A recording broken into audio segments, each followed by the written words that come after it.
আজ একটা দুরন্ত কিছু হোক, বৃষ্টি হোক, ঝড় তছনছ করে দিক, অথবা সুখের মতো সে চোখে চোখ রাখুক।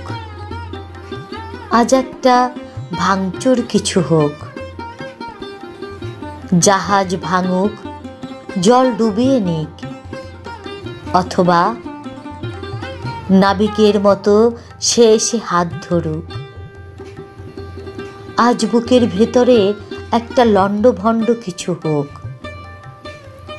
গা কাঁপুক, দম বন্ধ হয়ে যাক, অথবা ফিঙের মতো শীষ দিয়ে সে বলুক, ভালোবাসবি?